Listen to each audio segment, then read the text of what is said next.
বনু, তুই তো আমাকে মেলাতে মোমো খাওয়ালি না, তাহলে তুই আজকে আমাকে বানিয়ে খাওয়া। হ্যাঁ ঠিক আছে, কিন্তু আমি তো মোমো বানাতে জানিই না। তুই তাহলে আমাকে রেসিপি বলে দে, আমি বানাবো, ঠিক আছে? হ্যাঁ ঠিক আছে, আমি তাহলে বলে দিচ্ছি। তুই প্রথমে পরিমাণ মতো ময়দা নে, তারপর পরিমাণ মতো লবণ আর তেল দিয়ে ময়ান দিতে হবে। তারপর অল্প অল্প জল দিয়ে একটা ডো বানিয়ে নেব।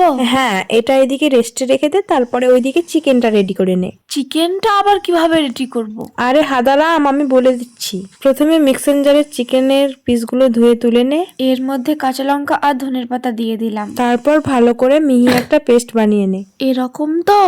হ্যাঁ হ্যাঁ হয়েছে। তারপর এর মধ্যে লবণ আর গোলমরিচ দিয়ে একটু মিক্স করে নিবি। দিদি, আমি এইভাবে ছোট ছোট করে লেচি কেটে রেখেছিলাম। হ্যাঁ ভালো করেছিস। বুনু, তুই তো চিকেনের পেস্টটার ওটাতে পেঁয়াজ দিতেই ভুলে গেছিস। পেঁয়াজের কুচিটার সঙ্গে ভালো করে চিকেনের এটা মিক্স করে নে।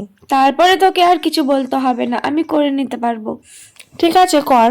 আমি সঠিক মোমোর শেপ দিতে পারছিলাম না, তাই আমি এইভাবে করেছি বন্ধুরা। এ মা, তুই তো মনে হচ্ছে হাতি ঘোড়া করেছিস। দিদি তুই এরকম করিস না, আমি প্রথমবার মোমো বানিয়েছি। আরে খেপি, আমি তো মজা করছিলাম। তুই যেমন করেছিস অনেক ভালো করেছিস, প্রথমবার তো। তারপরে আমি এইভাবে ভাপিয়ে নিলাম, হালকা করে একটু চাট মশলা ছড়িয়ে দিলাম। এই নে দিদি, কেমন হয়েছে খেয়ে দেখ। উফ, দেখে তো অনেক বেশি লোভনীয় লাগছে। দিদি, তুই খেয়ে দেখ তো শাবনূর কেমন মোমো বানিয়েছে। এখানে আমার সোনা বাবু খাচ্ছিল। যাই হোক বন্ধুরা, মোমোটা দেখতে যেমনই হোক, খেতে অনেক বেশি ভালো হয়েছিল।